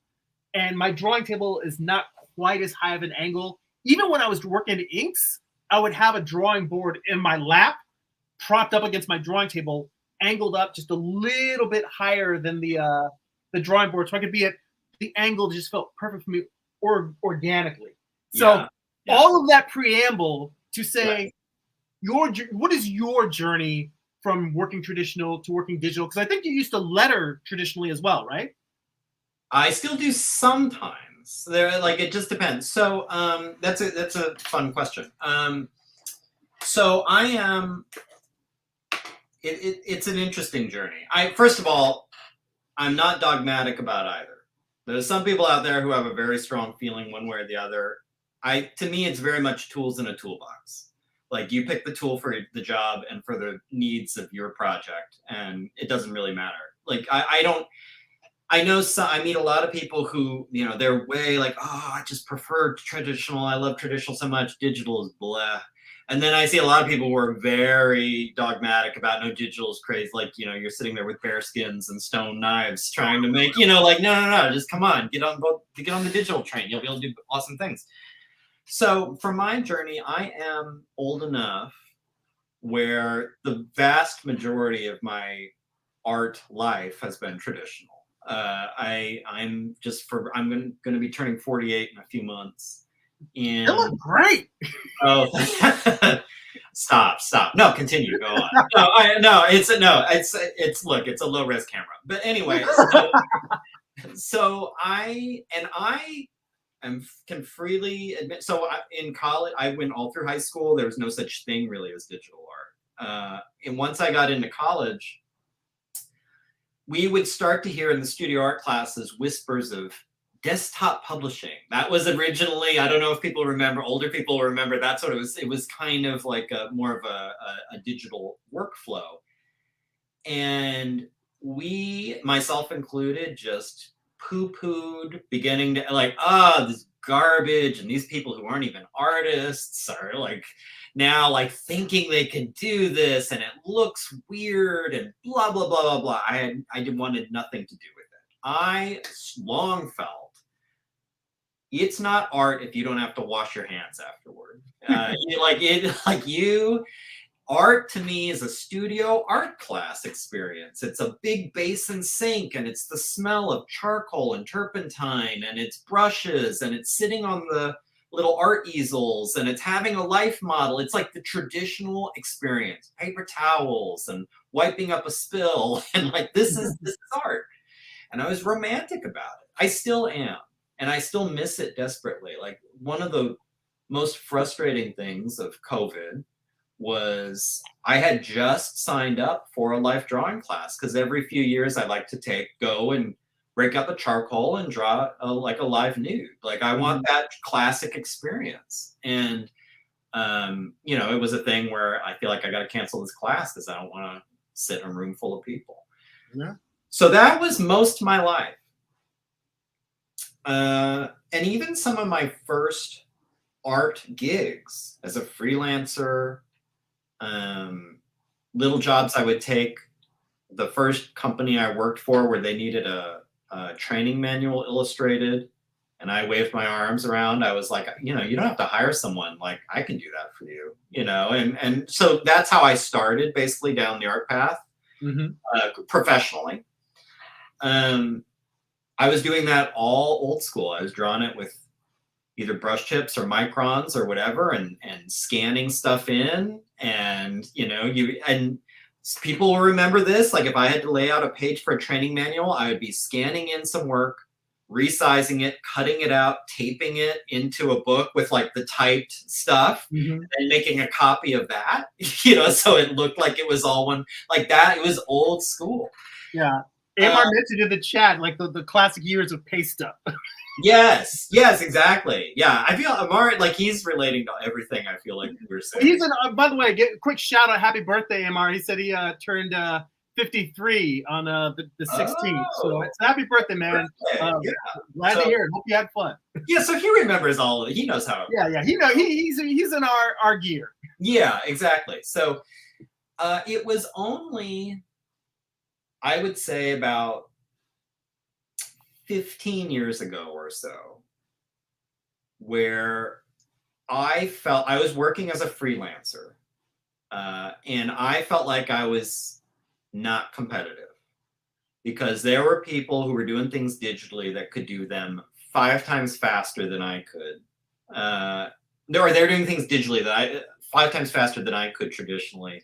And there are some things that are just, you're not capable of doing traditionally, that a lot of people wanted. And it's not stuff that I'd be into, but if people want a lens flare. What's that? A lens flare? Yeah, if they want a weird lens flare, they want a weird like color gradient on some 3D lettering, or stuff like that. It's like, that's gonna be a nightmare for me traditionally, but like, people digitally are doing that in 10 minutes. It's so I started, and I decided to take it upon myself to take some night classes at the local community college. It's like, all right, look, I'll learn Photoshop. You got me. Fine. You twisted my arm. I'll learn Illustrator and Photoshop. And I think I picked up a Flash class too. I wanted to learn Adobe Flash. And I have to admit, it made me realize, like, it had gone a long way since when I was in college, and it was really crude and really lame. And I saw that there is a lot of value here, and there's a lot of interesting possibilities. And I got excited about using the analogy I had before, like the new tool in my toolbox. I got excited. It's like, oh, this kind of opens up some neat not only just for work possibilities, freelancing, but my own stuff. It's like, oh, and you start playing with it and you get better and better with it. And you start to realize that this is a valid, the way I see it now, like the only difference between, you know, this ink pen and my tablet, it's just a different tool to do the same thing. You know, it's not, I think also I had a sort of silly in retrospect idea that somehow digital was cheating in some way, you know, that it was. That's like reference. People, you know, for years they said that using reference is cheating. And it's like, reference is cheating. Like all these are cheating in it. And it's a silly attitude, whether it's reference, whether it's using Photoshop or Illustrator or whatever, or Procreate, whatever your thing is. It's a silly thing because it's, to me, you know what it's like? It's like when and I love my dad, but it's when my dad, when I was a kid, he would hear like music I liked and he'd say like, ugh, just a bunch of noise. I could do that. And it's like, try it, try it, you know? And that's kind of my attitude with like, oh, you know, using Photoshop or Illustrator is a cheat. All right, let's see yours. Let's see you do it. Like it actually, it's not as, it's just hard in a different way. Yes, granted, some things are easier. And yes, it dramatically speeds up your process, I think, you know. Now, Scott Circlin makes a good observation where he thinks it's a wash because with digital, you can fuss endlessly. Like you can undo and redo, undo, try again, undo, try again, and maybe you end up taking just as much time as if you had done it traditionally. Maybe. Like, I'm not going to tell him he's wrong. I think there's something to that. But if you're not doing that, if you're not falling into that trap of like the journey for the perfect line, you know, then it's way faster. It's way faster. And something that I talked about with Squatch the other day, and I've talked about with Scott and I think Josh, is to me, digital just removes any need for a pencil stage. Because basically, like my pencil and ink stage is combined digitally. Like I start roughing something out, I finish it, and then if I like my digital pencil line, well, now that's magically my ink line. I wave a wand, and now that's my ink line. You know, so like I'm skipping. Now compare that to traditional work, which I used to do, which Josh does, which some of his work, with a bunch of us still do. You might have thumbnail, rough pencil, tight pencil 2, tighter pencils, first pass, you know, like, I mean, there's a lot of these stages to get it dialed in, and it's like, yeah, that's a lot of time. That's a lot of time. As it stands right now, in a perfect world where time was not an issue, doing D versus M 100% traditionally would be cool. Like I do, because just from my background, my heart is with traditional. I grew up with traditional. I spent a gazillion hours trying to get good with pencils and inks and all that stuff, you know, and I miss it all the time. But I also know with a day job, trying to get long comics out in a reasonable time frame, I gotta find ways to expedite that process. And one of it is like, I'm going to do digital. Another, for example, is I don't hand letter most stuff anymore. Some of it, but generally I use a font for like just the normal dialogue. That's another thing, just to speed it up. And I think every artist is going to make their own personal decision about, especially if you're going to do some combination of digital and traditional, which I do. It's mostly digital, but there's a little bit of traditional here and there when I just can't accomplish the look I want digitally. I think then you end up looking at your work and you decide what is important to me for whatever reason and what is less so. I admire people who can do hand lettering really, really well. It's not particularly important to me. You know, like I don't need to look at a finished D versus M and say like, yes, and I hand lettered it. That's not so important to me. Other people it will be. On the other hand, there are some things like where I need especially when I'm trying to do something messy or a little organic looking, or a little kind of there's some look I'm going for. I'm going to pull out the paper and draw it and scan it in and vectorize it and pull it into my, like I'm going to go that route because I think that's the look I want. And that's a completely subjective thing. What's the thing that I think I need to do traditionally? What's the thing that I don't care? I can do it digitally. And what's the thing I care even less? I will basically hand off this process as in use a font. Like I like it's not important to me. It's fine. It's good enough.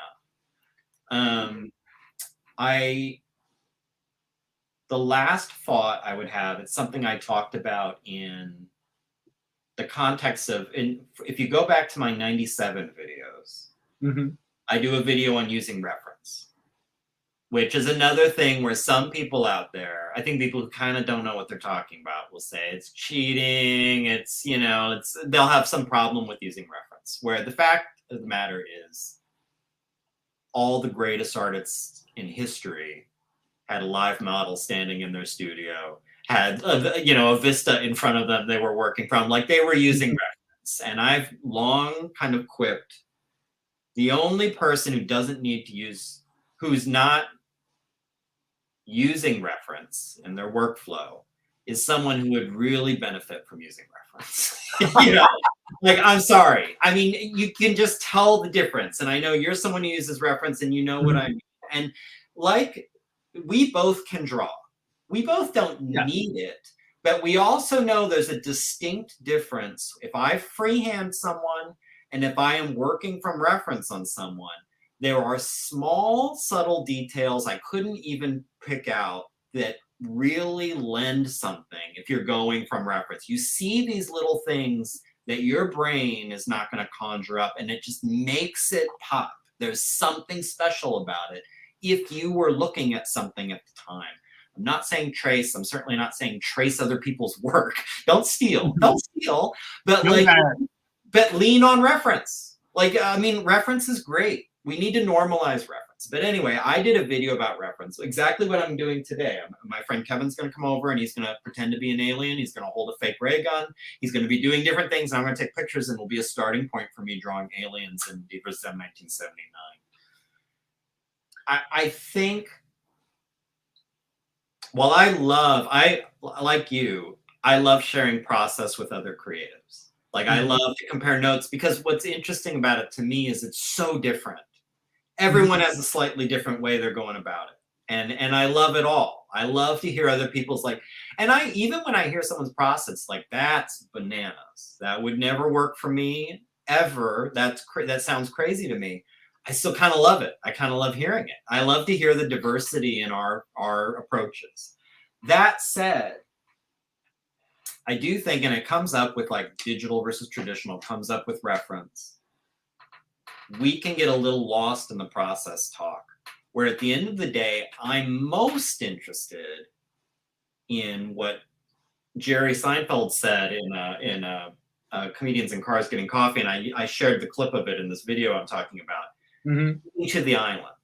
We're all trying to get to the island. We're all trying to deliver the work. How you get there, whether it's by rowboat or you parachute onto the island or you go ahead and swim or whatever the thing is, ultimately is not that important. I think what's important is, are you getting to the island? Are you making the work you wanted to make? Are you getting it out there? Are people responding to it? Then your process sounds great to me. Whatever it is, even if it's completely different from how I would approach it, more power to you. Sounds great. And that ultimately, that's why my only rule when I have to talk to younger artists or inexperienced people are like, how do I go about it? What do I want to do? The only rule I have is butt and chair. Don't follow my process. Don't follow Jeremy's process. Don't follow Josh's or Scott's process. Look at them, try them on. But don't worry, I couldn't do it like that, so I guess this isn't for me. No. Use it as Gary's process is crazy, but it makes me think what I would do is okay, now you're getting there, But the goal is, all you need to do is you need to show up and you need to finish. Those are the only rules I would give an artist, is show up every day and follow through. I don't want to see your half-done notebook of ideas.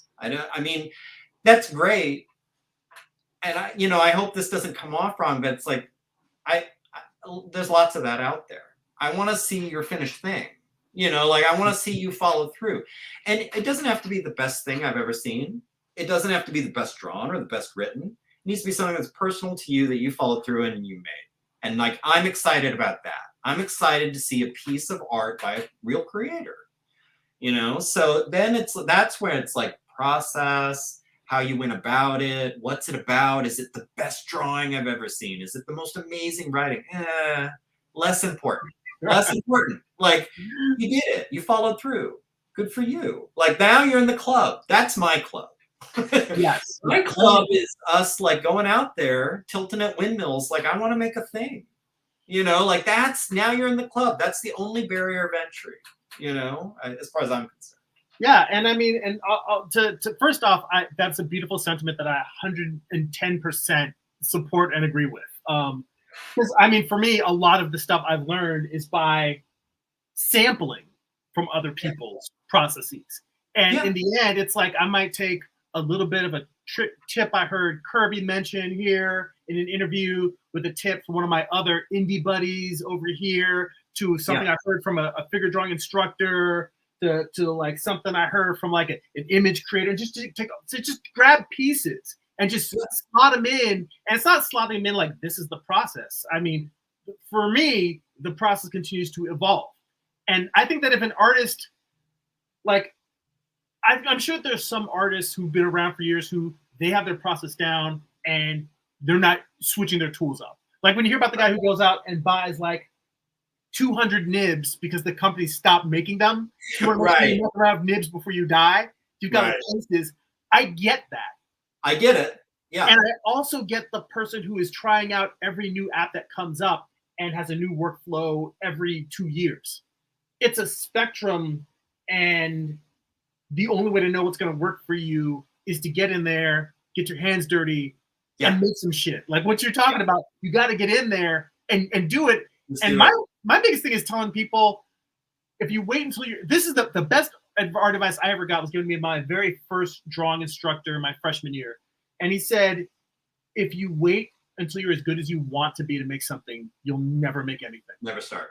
So just make something, acknowledge that that's the hardest part about talking to beginning artists or artists that are starting out in their creative journey is accepting that they have to finish something that is going to be bad.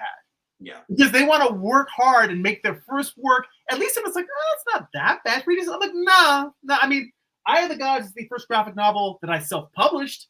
It's not the first comic I drew, not by a damn sight. I probably drew a few graphic novels worth of stuff, some of which has seen print from other indie publishers, some of which no one has ever seen, and that I am very happy to leave buried. Yeah. You gotta take something and make it know it's gonna be bad. And it shows, to me, it indicates a level of magical thinking I think we have about art, where when you think about it, how did you learn how to drive? You went out there and you drove really poorly, for a few days or weeks. Like you sat with your dad or your mom or your big brother or however you did it, like them walking you through how to park, them walking you through how did you learn it? By doing it. How do you get good at whatever sport you did in high school? By doing it. Were you naturally gifted at doing softball? Of course not. You went out there and you swung and you swung and you swung, and eventually you started getting okay. With everything else in life, we allow, the only way to learn how to do this is doing it. You're going to suck at first. And that's the process. Like that's how you get better. Picking up a video game. First time you picked up Super Mario Brothers. That's really dating me. But like you were getting killed by the first little Goomba walking towards you. You had no idea what you were doing. That's how you get better. You play. But somehow when it comes to art, people are sitting there like, I'm not ready. I'm not ready to start doing it. The only way you're ever going to get ready is to start doing it. Like that's the only, what are you waiting for? Like what are you imagining is going to happen where it's like, now I can. Like, I don't know. And I get it. I've done the same. We've all been there. But I think it's an important corner to turn to realize that exactly what you just said. You're never going to start if that's your mentality. Like if you come up to me at a con and you're saying like, I have an idea for a book, but I don't think I'm good enough yet. I'm good enough writer, good enough artist. I won't say it to you, but dashboard confession time. In my head, I'm thinking like, you're not going to do it. You're like, the person I'm talking to now, at least, is never going to do it. Something can change. We've all made that transition where you realize like, oh, wait a minute. Like I'm going to be 60 or 70. I'm going to be sitting there still waiting, for like whatever the clouds to part. And now's the time to do the thing you've been talking about doing. No. You can do it. You can start now. You can start today. You can start tomorrow. Yeah. The point is just start, knowing that it's going to be imperfect. We're imperfect creatures. The universe is an imperfect place. So Gary, you've got a channel on YouTube where you're live streaming weekly. I've got the link in the description for this video. But, thank you. I appreciate it. But people, they can find it. They just go search for Gary Hodges and DVSM.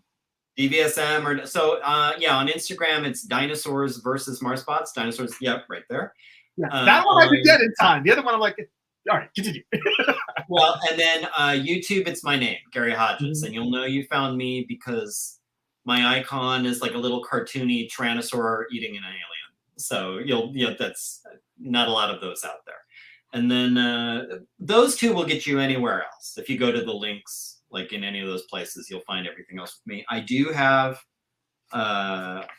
books in my Etsy shop right now. I think actually, I've got, let's see here, 75 and 97, the two that are available.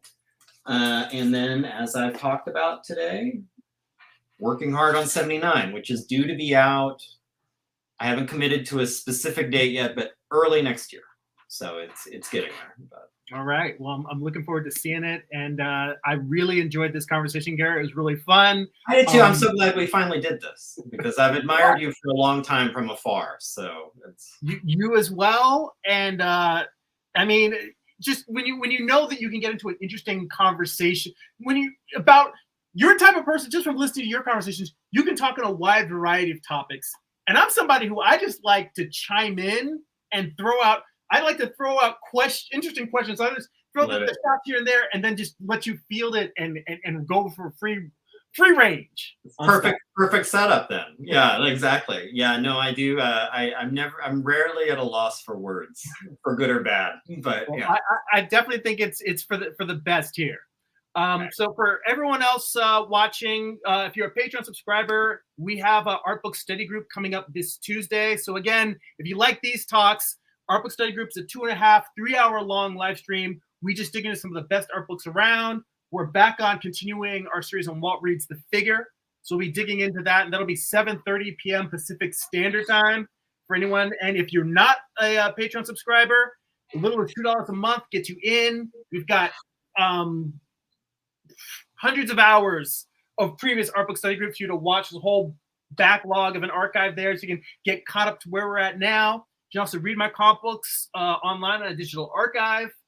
You get access to our Patreon exclusive Discord server where we share artwork, give feedback, look at works in progress. Just a great general place to kind of a safe space for us to pal around and get deep dive and stuff. So head on over, links in the description. If you're watching on Twitch, there's links on the About Me tab. If you would like a free digital sketchbook, work in progress animated gifts delivered to your inbox, and blog posts about what I'm reading, what I'm watching, what's inspiring me creatively, you can sign up for my free monthly newsletter. That's newsletter.jeremy.net. And if you'd like to purchase physical copies of my comic books, you can read digitally on Comixology or Kindle. Get on over to amazon.jeremy.net. You can pick up books like my first graphic novel, I Had the Gods, psychological thriller about a man cursed with visions he cannot control. You can pick up Morningstar. It's an 8-issue series. It is Lucifer's Fall from Heaven, told as a Western. Volume 1 contains issues 1 through 4. Volume 2 contains issues 5 through 8. Both volumes have extensive back matter, script excerpts, thumbnails, photo reference, and more. I show you how I basically put the whole entire comic book together. So definitely go and check those things out. Again, Gary, thanks so much. Guys, go check out his YouTube channel. Check out his Etsy store. Definitely follow him on Instagram. He does great work and shares great. If you've enjoyed the wisdom and knowledge and philosophical rangings of the creative process we've shared here, you will definitely enjoy following Gary and his creative journey and his work. So Well, thank that's you. very nice. I want to slip in one little last thing, and I hope this doesn't make you uncomfortable. I really value what you're doing here, and I think it's very important. Community is important among creatives. We tend to take for granted the fact that creatives are rare. And when you get back out into normal adult life, odds are anyone you're crossing paths with does not have that chip. So I really value and appreciate what you're doing. I think it's important to provide these sort of spaces for people to kind of come in and feel like they can relate to, you know, people of their tribe. So good for you. Well, I appreciate that. You know, I try to make it a welcome open door policy, just, you know, bring creative energy and we share it and try to boost it. So thank you again. For everybody else, that's it for now. Go be creative. There you go.